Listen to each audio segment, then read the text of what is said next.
last Saturday, just kind of what you thought of the offensive overall, the performance, kind of the slow start, obviously not a fan of, but they showed some grit at the end and battled back to make it somewhat of a game late in the fourth quarter. Yeah, you said it. We didn't start fast like we had in the past. Typically, we get a couple conversions on the first series of the game, and then you kind of get off and rolling and find a rhythm. But that's just something we have to learn from. There's plenty of opportunities in the first half to get in a rhythm, and we didn't play our best. And that was every position across the board. You're going to deal with adversity on the road, tough environment. It's not going to be the last time we deal with that. It's going to be like that every week. It's going to be blood and guts. You got to find every inch. And there's things we talk about, but it's not really real until you get in the game situation. And would have liked to seen a little bit better response, but I really like our reaction coming in and starting to get this real week of work in for our next opponent. What do you guys need to do to get maybe a little more consistency on the run game, and to maybe get started a little earlier, maybe to take some of the pressure off the quarterback? Yeah, I think it's just got to be a nice mix with what we do. It doesn't necessarily always matter what the play is. When talking about, is it a run, is it a play action shot, is it a quick game, is it an RPO? We just got to execute. I think that we can continue to build on the strengths of the quarterback and things they feel really comfortable with, but then we just got to go out and execute it. But I like what we had in the game plan, just didn't execute it. Taven Jackson gets injured and comes back into the game in the third quarter. Talk about his grit and possibly how he motivated the team to make a late push. Yeah, I think anytime the guy that got the majority of the reps in practice, having them out there running the offense is usually your best bet. And then obviously, we were kind of trying to figure things out with both quarterbacks there early.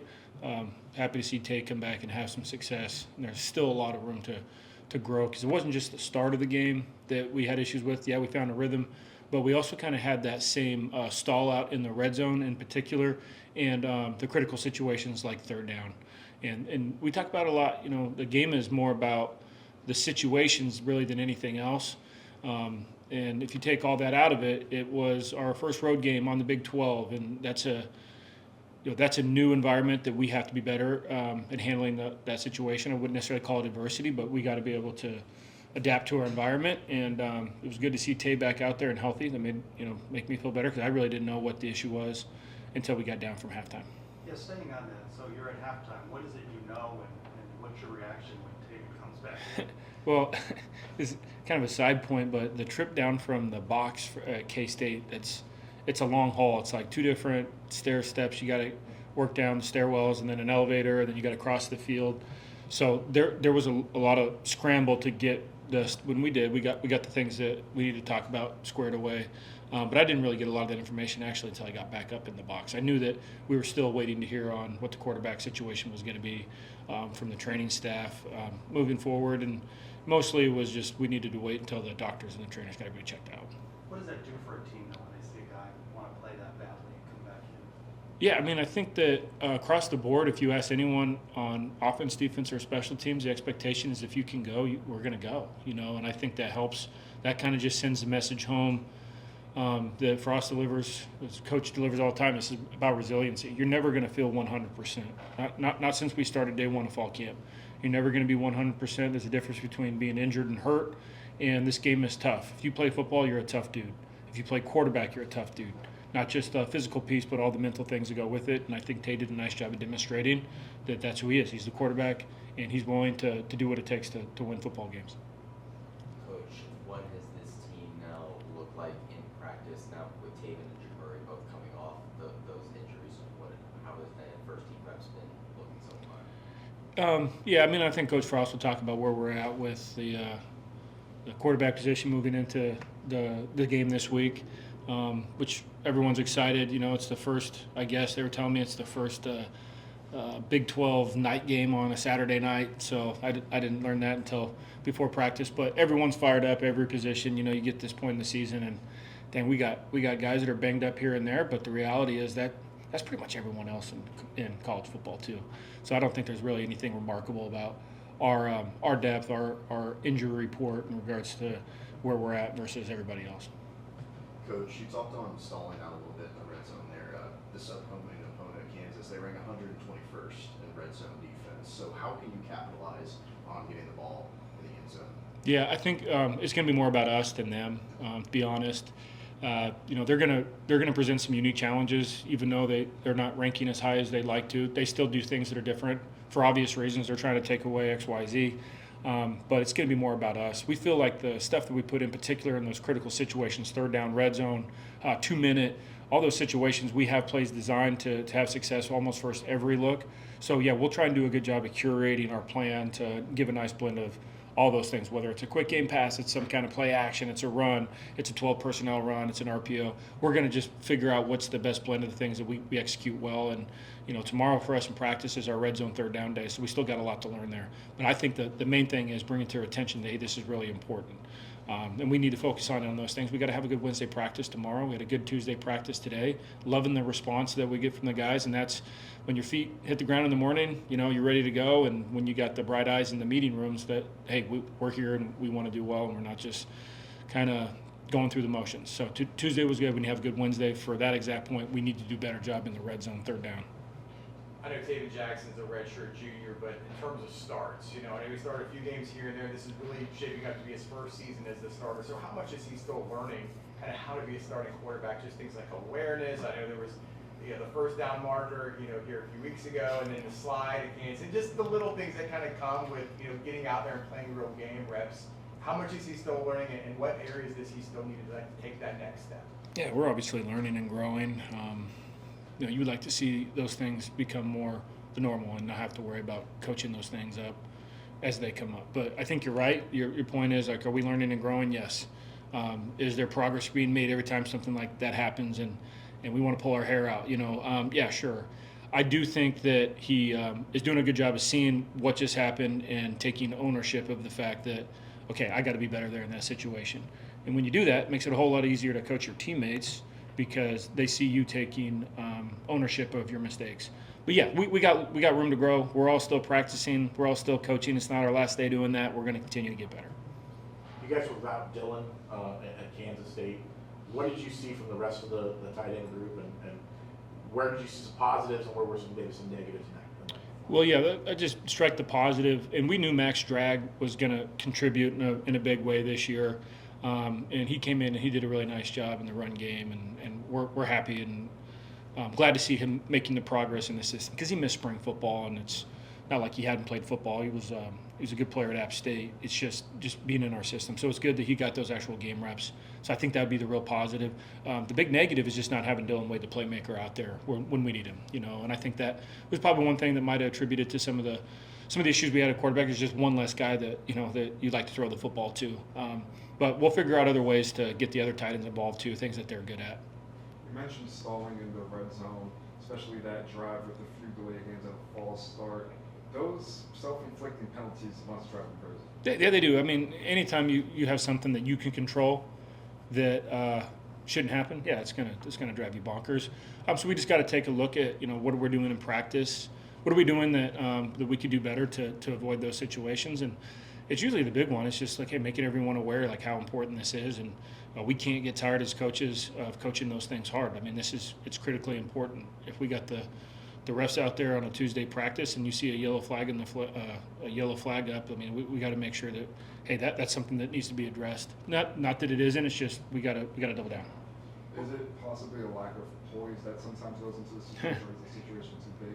Yeah, well, I'm glad you used that term, poise. That's like on our bullet points every week. That's what we want to have, especially when you're in a hostile environment where it's probably a little bit more noisier, louder. Sometimes as a quarterback, dealing with the shot clock, you got to know where the play clock is. If we got a motion, you got to hustle the motion up, because there's a lot of different levels and layers to each one of those plays that you mentioned. We don't have firm feet on.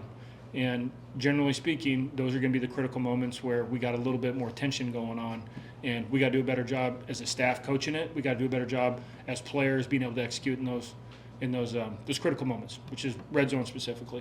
What more do you need to see from your team in terms of run blocking? Well, we need to get better, and it's not like it's a surprise that we have room to grow. And a lot of the times when you're looking at run block, it isn't just like, hey, this individual is going to just move this person against his will. Like the reality is, those guys are good players too. So it's going to be more about us being all on the same page in regards to what double team we're working, what's the communication, how fast can we get lined up so that we can decipher what the defense doing so we can be in the proper call. And that takes a lot of reps, that takes a lot of practice, and I think we are, we're making progress there. One of the runs that Nixon had down the right side, we're running just a simple wide zone scheme, and that was fit up beautifully. And next thing you know, we're in the end zone. And there was a couple that Miles had too, where everyone was on the same page, and we had some nice runs. And then for every one of those, we can go back and look. Okay, this is where we're fundamentally poor, and that's something we need to spend more time on. Or there's something that was just not sound to begin with because of how we misaligned. But each one of those individual layers, that's something that we can build on, continue on. And I'm looking forward to these guys putting the work in tomorrow, Wednesday practice, and continue to get better on those things. How do you assess the wide receivers blocking? When it comes to perimeter blocking, it's a little bit. I wouldn't say it's inconsistent. Like the guys are giving really good effort, and that's the most important thing. Some of the looks that you get from different coverages, and each one of these teams that we played against has been pretty multiple with the coverages they've given us. And so how are those defensive backs going to trigger on our bubbles? How are those defensive backs are going to fit late in on the runs? And so I feel like we're learning and growing every single time, and it's like we go from game 3 into game 4, which is Kansas State. Some of the same things that we saw on tape, we saw again, and we actually capitalized and executed in those moments where the week before, whether it's just like the safety descending down on the weak side of a weak side run, and like we're getting the hat where it needs to be, where that wasn't necessarily always the case early in the season. But I'm very happy with the effort the wide receivers give us in the run game. Could it be better? Yes, we're always trying to get better in that, because if we can block on the perimeter like we are going to block up front, then you got a chance to be dangerous. We're talking about a 4-yard run turning into a 45-yard touchdown. So that's stuff that we talk about every day with those guys. Coach Beck does a great job making that really important. I think where we're at right now as a unit is we still got a long ways to go, but I'm really excited about the effort, the attitude, and where these guys are, their attention's locked in to get better. Coach talked about the assets building away from a playmaking standpoint. How has Kylan Fox been able to kind of step in, at least from a receiving standpoint? What have you seen from his development thus far? Well, I mean, we all got to get better. Some of the things that showed up in the game were not necessarily the things that we saw the week before in practice. So we got to figure out where that came from. And we're talking about very minuscule, teeny things with the route detail, because everything matters, everything's important. And that wasn't where we wanted to be on Saturday. And not just Kylan, not just when D-Wade's out there, that's every single person in the pass game. We need to be a little bit more detailed at the top of our routes. We need to have speed all 4 quarters, all 50 to 75 plays or whatever it is, because the most important rule of route running, the number 1 rule is getting off the ball, hauling ass. And then rule number 2 is you can't let the defender determine your breaking point. And we're seeing too much of that on the field. So if that's the deal where we got to play some more guys so we're fresher, great. That's what we're ready to do. And the detail that needs to be coached up, that's what we're working on. Thanks, Coach. And what you thought of your defense's performance? Yeah, it's obviously frustrating anytime you don't get the outcome that you prepare for and work for, and at some points you felt like over the course of the game you're kind of earning or building towards that, and then for a long stretch of the game, specifically middle 8, as you surround halftime and extended, just really disappointed in how we performed, and so you take ownership in that. And then at some point, towards the end of the third quarter, there was a fight that showed, and I'll say kind of showed back up, which that's the alarming part, right? And part of the messaging to the guys was that fight was available to us sooner, and why we maybe lost it in some of those what ended up being critical moments. It's something that from a coaching standpoint you got to look at, and obviously from a player standpoint you got to do the same, but fought to the end, which is a big deal, and if you're not careful, you completely dismiss it because you lost, and you just focus on the negative, and there's plenty of negative to go around. But next time around, you fight and you find yourself in a 1-score game, and maybe you get a takeaway there, and there's an alternate reality that we'll never know about because we didn't play good enough football, but the fight matters. So disappointed, obviously a lot of credit to, I know, K-State's a good football team that wasn't playing very well, and we allowed them to play well, and they did just that. Alex, how concerning was the run game, the run defense Yeah. for you guys? I mean, you know, Dylan Edwards was able to get some big runs and things like that. They were able to kind of get some big yards on that. How concerning is that for you guys? Well, it is a concern, and it's one game, and you got a limit to that, and you can come up with, you know, all the checkers that can be, should have been in place, and in some cases were in place, and we just didn't make the play, and that's reality, and credit goes to, again, to the opponent. But you can't dismiss that. You also can't go, well, if A, B, C, D, and E would have happened, we would have stopped them. You know, that's called making excuses in a very kind of clever way. And the yards are the yards, and the plays happen. And so you got to learn from them, and you got to look it through the lens of, is there something we can do structurally to help the guys? If you got you know, an edge run, okay, how do we keep an edge? And we've done a pretty good job of that, you know, for the bulk of the season. But it only takes a couple, especially in 3rd and shorts or 4th and 2, and you see 2 unblocked guys. They got 1 blocker and 2 unblocked guys, and man, we got to win those battles. When the math's on your side, you got to win. And then you know, 75-yard run. I mean, you just want to vomit when you see it. It doesn't get any easier to watch. And there's a number of different, you know, we can't run around blocks. We you know, and we got to find a way to knock it down. One of the things we've talked about a lot. The guys have done a real nice job of knocking things down so things don't turn to fatals. And in some cases too, I guess maybe unfortunately, is some of these lessons they don't quite hurt enough to change some behaviors until it happens in a game. And so we got to make sure that we learn from those and you know, make sure moving forward that we recognize what the job descriptor, you know, pertains to, whether it's a gap or you know, leveraging on the perimeter or chasing a guy down with effort. There's a reason we came up with that job. If that wasn't going to help us, we wouldn't have asked you to do it, type of thing. So, no, it is alarming. It is alarming. But you also, okay, new opponent, new challenge, and we don't get credit for the good stuff we did, and then we don't get smacked in the face again by the next opponent just because it happened last weekend. So, but we got to get it corrected. There's no doubt. Aside from the obviously breaking some big runs, Avery Johnson had some big runs as well, and not going against the Kansas team with a very mobile quarterback in Jim Daniels. How do you plan to contain him and work on keeping the QB in the pocket? Yeah, and that's just it. Is one, you can have a plan for it. You know, the second thing is they get a vote. In terms of how they react to some of the things that we're doing, and then sometimes it ends up being just from an athletic standpoint a positive for an individual player with some unique or elite traits, and that's, you know, it's been a long time, you know, the advent of you know, athletic quarterbacks, so it's not unique, it's not rare. Some guys obviously certainly are better than others and have a knack for it and some of those things, so it's going to be a challenge. Last week we failed. Major challenge this week, and again, it's one thing if you say, well, all he can do is run.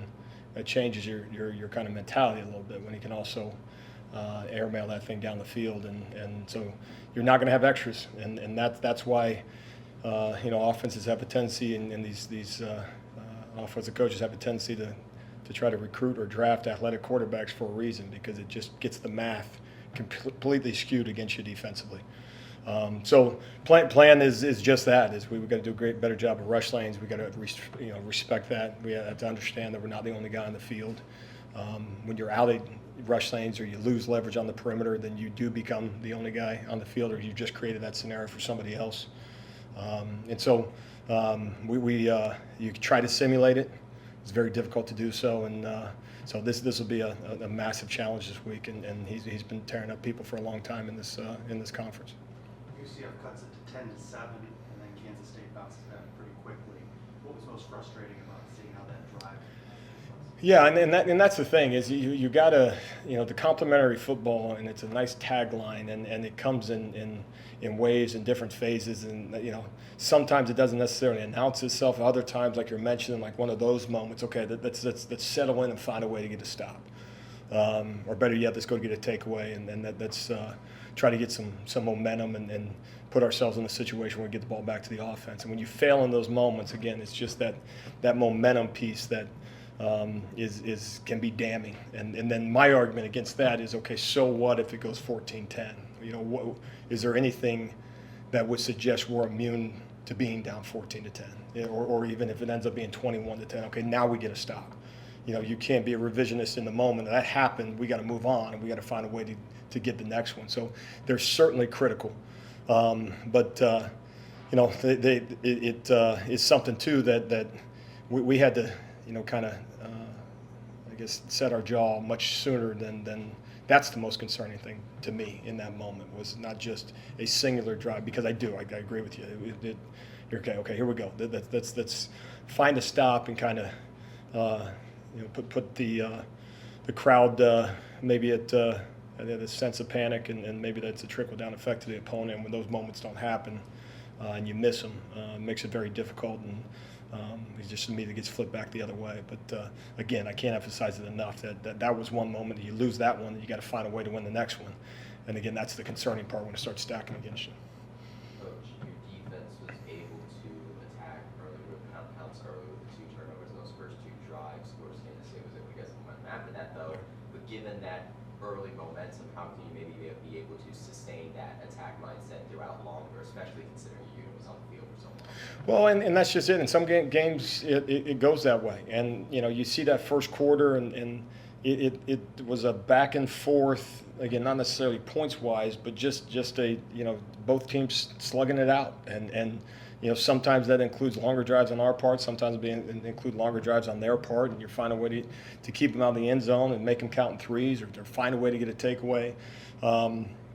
And you also got to embrace those moments as part of the expectation that it's okay to be, taking some punches and then delivering yours, and it's okay to be on the drive. Okay, we're back up, let's go. Right? We decided to play football to actually play. It should never. It's one thing from a fan perspective to say, okay, the offense went 3 and out. When you're in the arena, that's you're a defensive football player. If it frustrates you to have to take the field type of thing, then probably didn't sign up for the right sport or position. So, you got to embrace that, and it can be frustrating when you feel like you're taking on water maybe a little bit, but that's also the decision that you make in that moment, whether or not that's your mentality or response as it's kind of being almost what ends up being a stalemate after that first quarter. And we just didn't handle that very well. And it's the first time probably that we were in that scenario this year.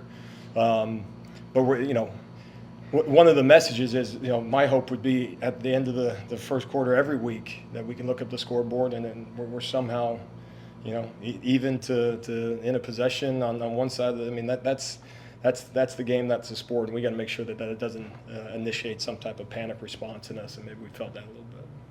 Coach, you talked on Jalen Daniel and how to contain him, but also Kansas has a lot of wide receivers that are offensive threats. So I want to talk about that air game. Talked about the rushing game being a little lackluster last weekend, but how do you attack Kansas wide receivers? Yeah, and then the easy answer, you got to keep them obviously in front of it. You got to make sure that when they direct the ball downfield, that you're positioned top down, that you can say 50-50 ball. It's not always necessarily that case, but you got to win your share. You have to make sure that with all they do offensively, that you're not just giving them free targets. Where there's a play fake in the backfield and some. Specifically off of play action, the quarterback turns around and there's someone running down the field scot-free. I mean, you can't give them. It's hard enough to play defense without just handing the team points or yards specifically through the air. And so you see speed on film, and so it's the fatal deal, man. That catch can turn into an explosive very quickly, and so you got to be disciplined that way. It also speaks to, okay, well, how many eyes can you have on the quarterback if we're supposed to, be on top and making plays on the back end as well. So it's why they're good at what they do. That's why their stats are what they are. And our antennas are up, believe me, and it's hard to simulate. You go through practice with scouting, our guys give us a great look, and they're working their tails off. But what you need them to do is run 40-yard dashes every single play to really simulate. And the answer is you can. And again, at the same token, you need a scout team quarterback run a 40-yard dash every single play too to simulate that piece. So, man, it's a real one this week, and but it's also what you sign up for. It's an exciting challenge for us, and one we got to swing back at. How would you evaluate your secondary after 4 games, and also how they were able to absorb the loss this past week of not having DJ Bell and not having Jamie Williams? Yeah, and that's one of those things that, over the course of the season that's going to happen. And guys got to respond to whatever roles they're given. It's also for some guys that just makes their rep count go up, especially if there's a drop off in terms of depth behind it. So part of the messaging for the guys that we're not able to put in the game is like we got to prepare and practice better, so we have the confidence to get you in, so that we can absorb some of that. But I think. Certainly from a body on body standpoint, it would be plussed at this moment. And you watch it and you're like, okay, we're in a position that the ball was directed downfield. We can make some plays. And in a couple instances where there's a simulated pressure, like a zone blitz or something like that, and they guess right on an RPO. That's more call than kid. And so you got to make sure that you're not. Forcing calls from a coordinator standpoint, which sometimes, if you're not getting pressure on some of those things, you have a tendency to do. This call will create a play, and inevitably history tells me that a lot of times it goes the other way against you, type of thing. So, short of that, I thought they did a pretty nice job. And again, I keep highlighting we got to be knocked down artists on the back end, and we missed some opportunities to do that this past week, both in the run game and in the pass game. They catch it in front of us. We tell the guys catches don't beat you; it's catches and runs that. And obviously the home runs that ultimately get you.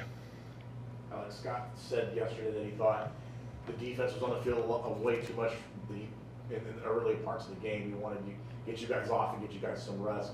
Were you pleased with the rotation that you guys have been able to have to maybe help get some guys a blow here or there when it's needed? Yeah. I think at some spots the answer would be yes. At other spots, been disappointed. And maybe disappointed in us as coaches, not just specific players, but what are we lacking from a coaching standpoint that we don't have the confidence to take a guy out and give him a spell and some of those things. And I'm talking about me, not the other defensive coaches. And then the trickle down effect is players got to take accountability for that and those things too. Is making sure that what they're doing over the course of the work week gives us the confidence that we can put them in the game. And so I think that's. Something we got to continue to analyze and sometimes too is the security blanket of certain guys being out there. After the cumulative impact of play after play after play, maybe we're not getting the best version of them because we're allowing them to play too much. Just the reality of it. And so that's something we got to constantly analyze. I think also too the messaging defensively, and I appreciate Coach saying that the messaging to us is we got to get stopped. We're part of that being on the field too long. There's some opportunities in third downs and fourth downs. You go back and look at that thing, like, come on now. Like we got some good opportunities to get stops. And again, credit to the opponent that we didn't, but we gotta own our piece of that too. Coach Frost didn't complain about some of the physicality on the line between possible holds, but he said he can further clarity on what may or may not be called for future games. Does that kind of change the way you guys practice to prepare for that kind of physicality on the line? Yeah, we never talk about holding defensively. I mean, you just can't, and that's the responsibility of the head football coach, and he does that. But from a specific teaching standpoint and everything else is, the more violent you are, the harder it is for somebody to hold you. That's the reality of it. And so we don't. If that even when the flag gets thrown for holding, we're still coaching the guys as to how we can get off blocks and do some of those things. So we're not in the business of giving the guys the out if someone grabs them, type of thing. Again, as it pertains to how we coach them. What goes through your mind when you see Taven Jackson come back into the game? Well, you're so in your bubble, and awkwardly so, and I don't say that the doubting coach, literally awkwardly so. Like I didn't even know he went back in until probably maybe I didn't know how long he was in when I noticed it. So, but no, it's a shot in the arm, and he's played good football for us. I think the guys believe in him.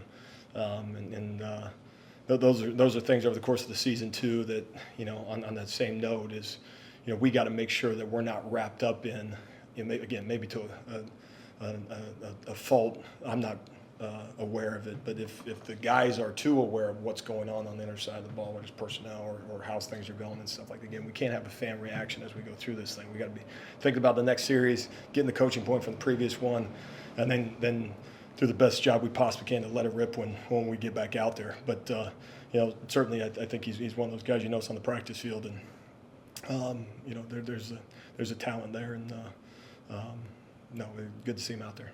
It shows a commitment though, doesn't it? Well, yeah, To the I rest of mean, his teammates. goodness gracious. I mean, it's a message, man. You know, to you know, you're going to have some things, you're going to feel certain ways, and there's every reason at certain times. There's every reason to shut it down, whether it's a scoreboard, whether you're banged up, and all those things, the combination thereof, and no one would fault you if you said, you know, today's not my day or something, not even just specific to him, but using him as an example, and that's available to you. And then some guys, just from a competitive standpoint, just they don't know that thought process, you know. And so I think you're absolutely right from a messaging standpoint. Kind of gets me fired up thinking about it. Last one.